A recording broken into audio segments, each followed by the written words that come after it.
Aitonak konta idazu, haizeak esaten duena. Aitonak kanta idazu, txoritxoen kantu alaia. Mendietan kolonkan pozik, odeiekin jolasten naiz ni.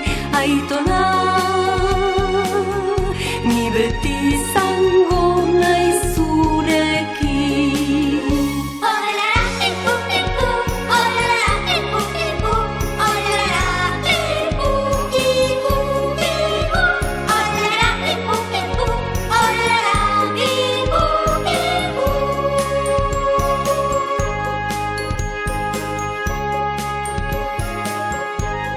Bi bisita.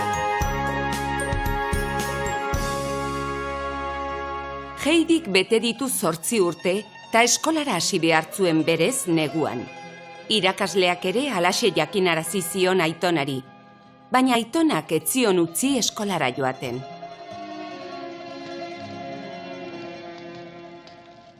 Negu luzea joan da azkenean eta hasia da elurra urtzen. Heidiren 3. udaberria da mendira etorri zenetik. Hegoaldeko haize pelak jotzen du udaberri hasiera honetan.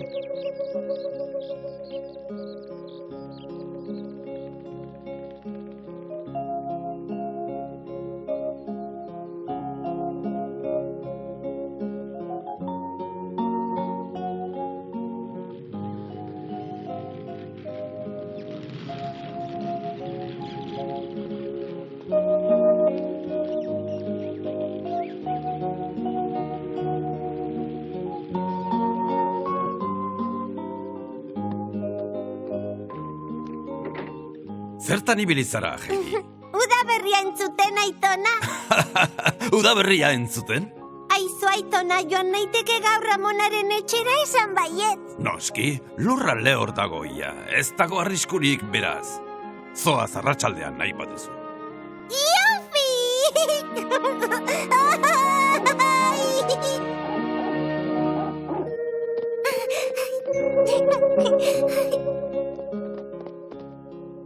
Noiz urtuko zara? Bihar, etzi... Alde mendik! Urtu behingoz eta zatoz bizkor udaberria! Oi, oi, oi, oi!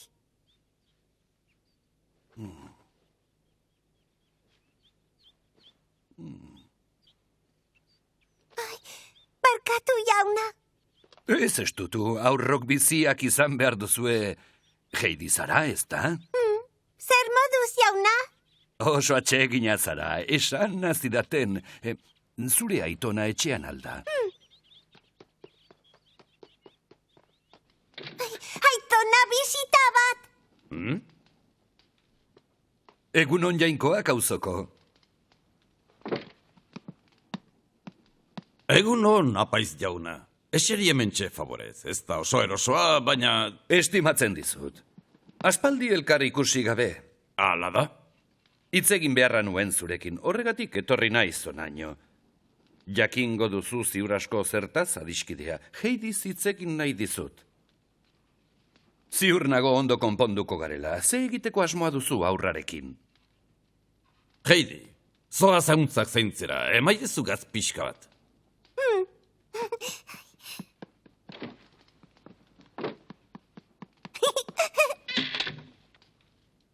Eskolan hasi behartzuen iaz, ez duzu hala uste, edo igaro berri den neguan gutxienez, halaxe uste dugu denok, gutun asko igorri dizkizugu, baina ez diozu bati ere erantzun. Zergatik? Zer egiteko asmoa duzu bilobarekin?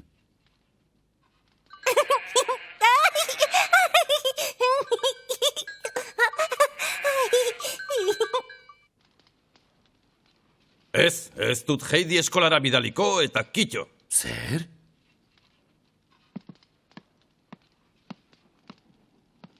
Eta zer ikasiko du neska gaixoak bakarrik mendian? Ezerrez, ez da beharrik ere. Hementxe hasiko da hauntz eta txori artean. Oso pozik bizi da. Izaki zintzoak dira hauntzak eta txoriak. Ez diote gaiztakeriarik erakutsiko. Zaude ziur. Heidik izakia da ordea. Ez hauntza, ez txoria. Animaliek ez diote gaiztakeriarik erakutsiko. Baina ez zeronik ere ez. Ikasi egin behar du, ikasi. Bizitzan erabilgarri izango zaion guztia. Ez du denborari galdu behar. Auzoko, udan zehar pentsazazu ondo eta hartu erabakia. Zurekin hitzegin nahi nuen oso berandu izan baino lehen. Igaro den neguak izan behar du eskolara joan gabeko azken negua. Datorren neguan eskolara joan beharko du egunero, konforme? Heidiren onerako da, etzaio bizitza bakarti hau komeni zurekin mendigalduotan. Ez da pentsatu ere.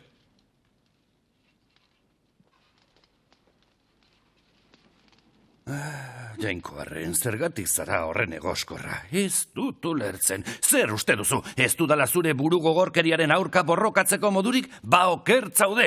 Zuk ezagutzen duzu mundua. Gauza asko ikusi eta ikasi dituzu. Nola ukatzen diozu hori aurrari? Zergatik ez zara ulerberago? Argiagoa zinelakoan nengoen. Ulertzen dut, jauna. Datorren neguan Heidi egunero eskolara joan dadin nahi duzu. Ta ze nahi duzu? Goizero ekaitz eta elur artean ume gaixoa herrira bidaltzea? Ez altzara konturatzen. Aurra da oraindik. Ondo iruditzen zaizu bilobak egunero 2 orduko bidea egin beharra, arriskuz beteriko bidea herrira jaisteko? Eta iluntzean atzera bide bera egin beharra neguko haizei zoztuen mende. Zuk uste duzu Heidiri alakorik egiteko gai izango nintzatekeela? Ez zara konturatzen gizalegearen aurkakoa dela, gaixotu egingo litzateke, eta enioke sekula neure buruari barkatuko. Erruduna neu izango nintzateke, enau inork alakorik egitera behartuko, entzun? Inortxok ere ez! Datozela ba umearen bila nahi badute, auzitegira joateko prest izango nauteni. Arrazoi osoa duzu horretan, auzoko. Ezin da ez hemen goitik eskolara jaitsi. Begibistan dago biloba bihotzez maite duzula, zergatik ez zara jaisten Dorflira bizitzera. Egizun eskagatik, azken batean aspaldi egin beharreko zerbait duzu, zatoz herriskara bizitzera gure artera, ez zenuke bakarrik bizi behar mendian. Jainkoa gandik urrun, lagun urkoen gandik iesi, hori ote da ganorazko bizimodua. Zerbait gertatuko balitzaizu, nor arduratuko litzateke aurraz. Negu osoa hemen igarotzen duzu, bakartuta. Eta zurekin batera? Ume gaixoak ere hotza eta bakardadea jasan behar hemen negu osoan. Ez duzu eskubiderik, aur gaixoa, ez dakit nola bizi litekeen horrela.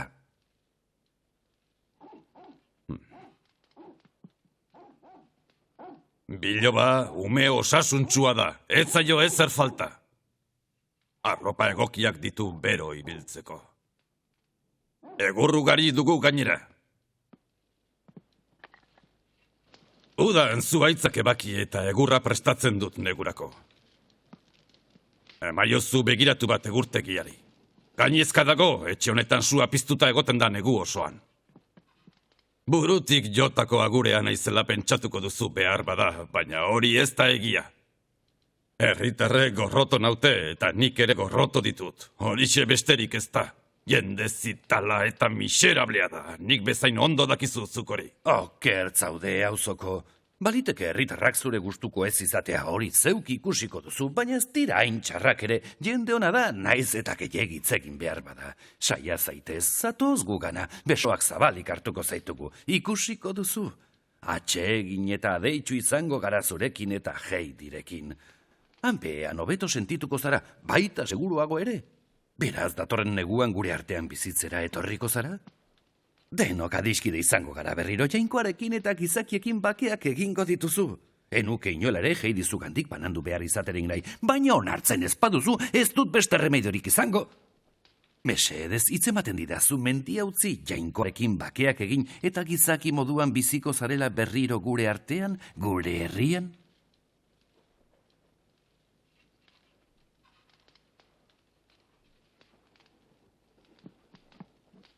Badakit gizon ona zarela, apaiz jauna, baina ezin dut inola ere zure eskaera bete. Benetan sentitzen dut. Ez dut Heidi eskolara bidaliko, eta ez gara sekula herrira bizitzera jaitsiko. Zure erabakia hori bada sentitzen dut benetan.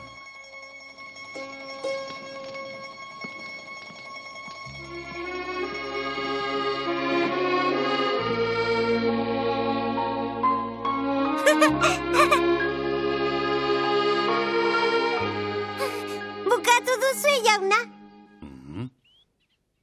Heidi, esaidazu, ez altzara bakarrik sentitzen hemen Aitonarekin.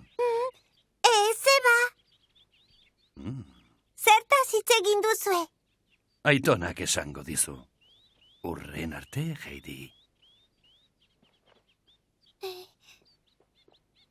Agur!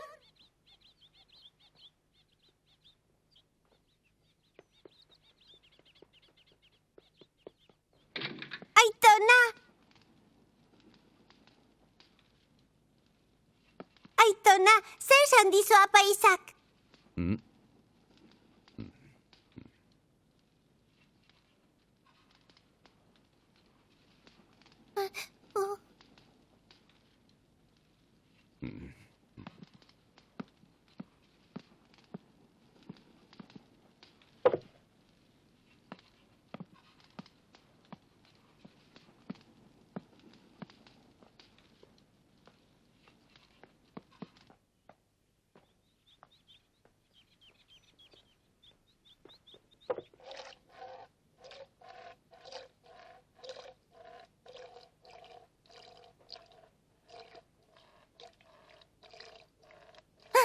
Aitona, segiten dute apaizek. Ez du zurekin zer ikusirik. Aitona, utziko didazu orain amonaren etxera joaten. Ez, gaur ez. Zergatik ez, lehen baietz esan didazu, ba? Txuri, zaude geldi.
Orain nire txanda da. Bai, baina gero nirea, badakizu. Badakizu, apaizak ere ezin izan zuen Aitona konbentzitu. Ez esko biribila eman omen zion. Hori da. Apaiz jauna, goraino igozen Aitona ikustera, eta zarrak ez esan zion, deabruak eraman dezala gaiztoa lakoa. Bai, aresekin duela itunen bat esango nuke nik. Ez du Heidi inola ere eskolara bidali nahi, zer gertatuko tezaion neska gaixoari? Aurra, ez da aberetxoa, ez da nahikoa aurra maitatzea, ez horixe. Arrazoi osoa duzu, neskaren onerako data. Nor dator? Iritik etorriko da. Bai. Hori soineko dotorea daramana. Mil esker. Tori. Oh, mil esker zuri, Andrea. Agur.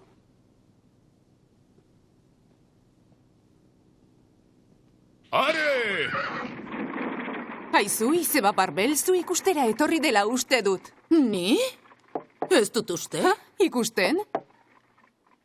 Gontxo? Arrazoi duzu?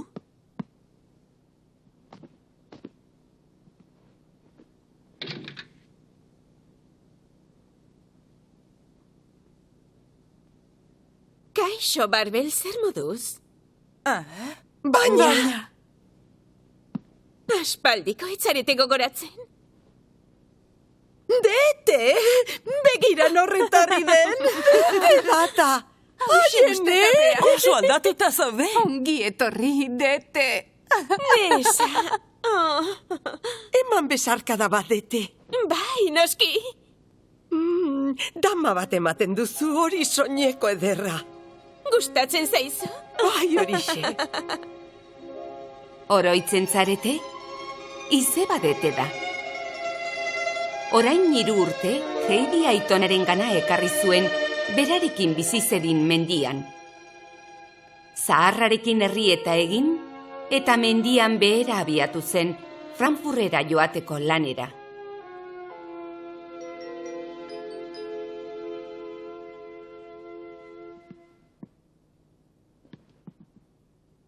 Aizue, zertaz ari zineten berriketan?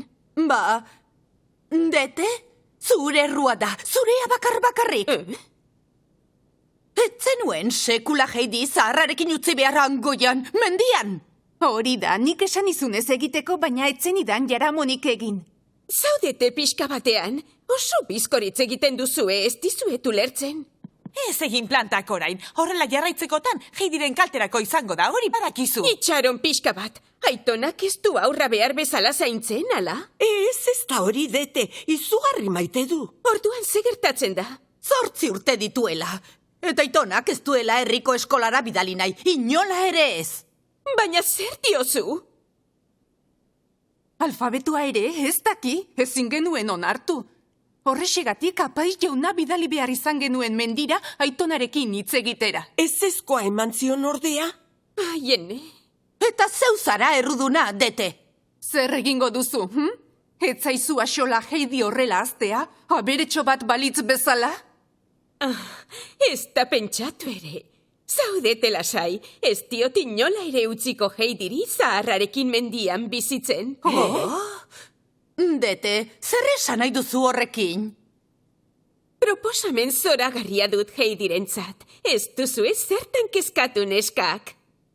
Ez? Zer da ba, esan. Esan badete. Zaudete, patxada hitz egingo dugu, tepiskat hartu eta lasai hitz egingo dugu. Oso ondo, neuk prestatuko dut. Itxarroi da zue.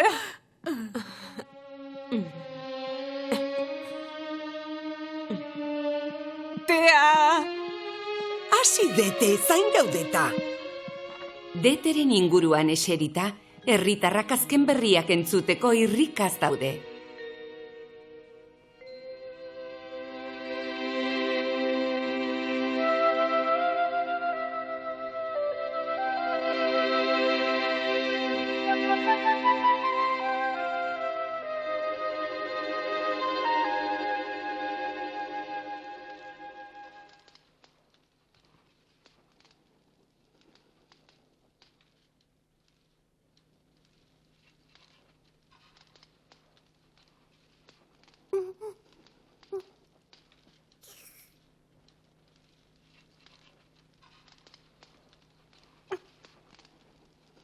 Aizu aitona, joan naiteke gaur Ramona ikustera? Gaurrez, Heidi.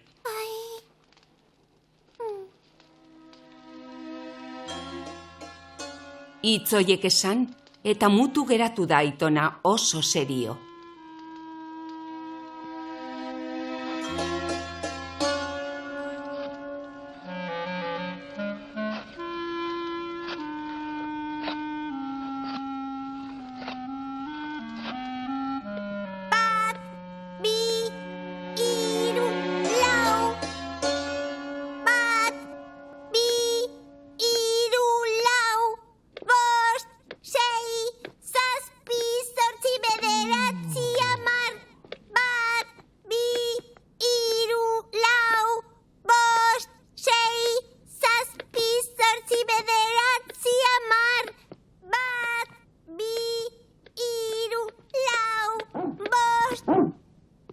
Kaixo, Heidi, zer moduz?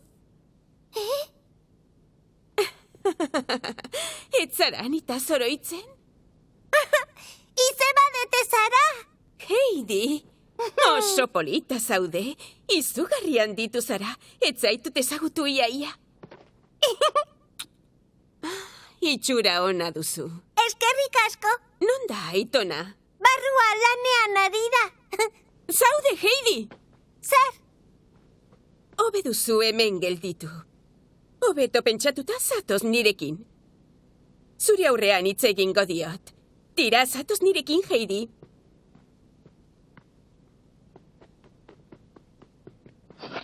Aitona, izebadet etorri da. Kaixo, zer moduz?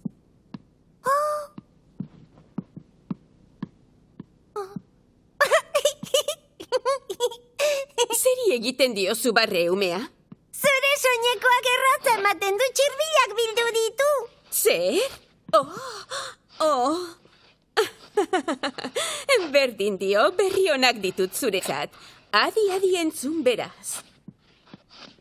Berri onak dituzula? Itxaron pixka bat.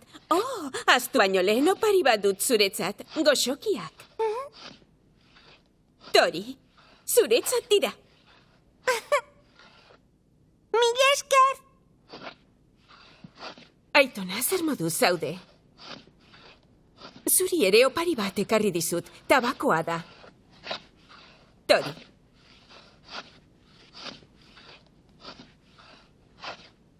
Mil esker, Aitona, mil esker denagatik. Heidi, ikusi orduko konturatu naiz oso pozik bizi dela zurekin. Heidi, zoaz kanpora jolastera. Bai.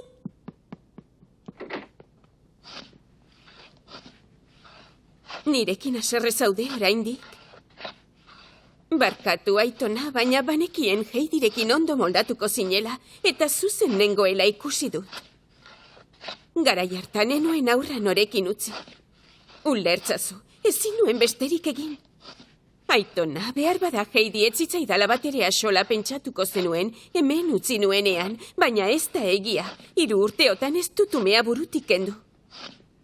Zaintzaile bat aurkitu nahi izan nion zuri enbarazurik ez egiteko. Neurekin eramatea ere pentsatu nuen, baina ez zidaten utzi. Neure ondoan nahi izan dut beti, horregatik etorri naiz gaur bere bila. Orain badut aukera, aurra neurekin eramateko Frankfurtera. Frankfurtera? Bai, zergatik ez.